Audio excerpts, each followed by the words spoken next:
પવિત્ર અધિક માસ પુરુષોત્તમ માસ નિમિત્તે સંસ્કારી નગરી વડોદરાના ધાર્મિક ઉત્સવોમાં વધુ એક ભક્તિમય ઉમેરો થયો છે. શહેરના વારી વિસ્તારમાં આવેલી ઐતિહાસિક અને શ્રદ્ધાનાધાના કેન્દ્ર સમાન હનુમાન પોલના હઠીલા હનુમાનજી મંદિર ખાતે વિશેષ ધાર્મિક કાર્યક્રમોનું સુંદર આયોજન કરવામાં આવ્યું હતું. અધિક માસના પાવન અવસરે હઠીલા હનુમાનજી મંદિરે પ્રભુ ભક્તિના ભાગરૂપે ભાવભેર સુંદરકાંડના પાઠનું આયોજન કરાયું હતું. સુંદરકાંડના સૂર અને મંત્રોચ્ચારથી સમગ્ર પોળનું વાતાવરણ ભક્તિમય અને મંગલમય બની ગયું હતું.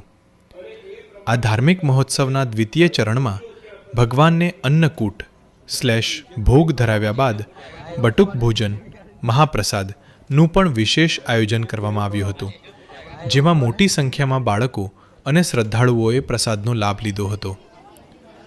પોળના રહીશોની એકતા અને સાથ સહકાર આ સમગ્ર કાર્યક્રમની ખાસિયત એ રહી કે હનુમાન પોલના તમામ રહીશોએ સાથે મળીને ખભેખભા મિલાવી આ ભવ્ય આયોજન કર્યું હતું.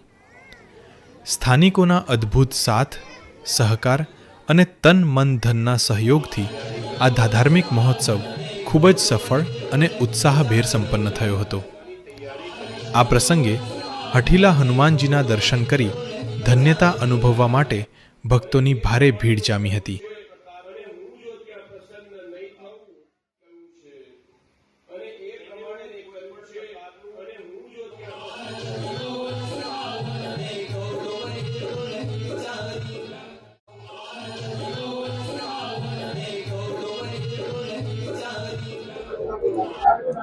વાડી હનુમાનપુરમાં અધિક માસ પુરુષોત્તમ માસ ચાલે છે.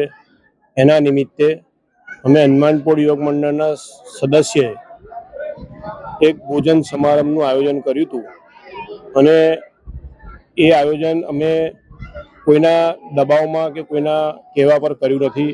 અમે અમારી રીતે આ કાર્ય બધું કર્યું છે અને જેટલા પણ પુરુષોત્તમ માસની કથા શ્રવણ કરવા આવે છે એ બધાને અમે લોકોએ જમવાનું આમંત્રણ આપ્યું છે અને અમારી રીતે આ કાર્ય અમે પૂર્ણ કર્યું. અને હઠીલા હનુમાનના મંદિરમાં આ અધિક મહિનાની કથા દર 2.5 વર્ષે ત્યાં થાય છે અને અમે આ બધું કાર્ય અમે કરતા રહીએ છીએ અને અમારા ત્યાં કોઈ પણ જાતનું કોઈ પણ પ્રકારનો ભેદભાવ છે નહીં અને ભેદભાવ વગર અમે આ કાર્ય કરીએ છીએ અને કોઈના દબાણમાં અમે આ કાર્ય કરતા નથી.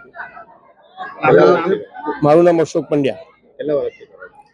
આ અધિક મહિનો કથા મારા દાદા અને મારા પિતા અને હવે પછી હું કરું છું, એટલે અમારી આ ત્રીજી પેઢી છે. અને ભંડારો કરવામાં આવે છે. ફંડ અમે કોઈની પાસે કશું પૈસા માંગ્યા નથી.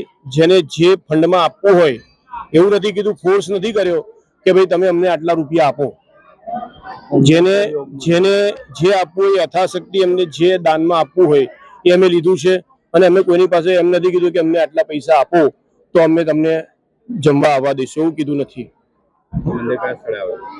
આ મંદિર વાડી હનુમાનપુરની અંદર આવેલું છે અને આ મંદિર 450 વર્ષ જૂનું છે અને આ હનુમાનજી જે છે એ હનુમાનપુરની અંદર હટ કરીને રહેલા છે, એટલા માટે એનું નામ હઠીલા હનુમાન છે મંદિર છે.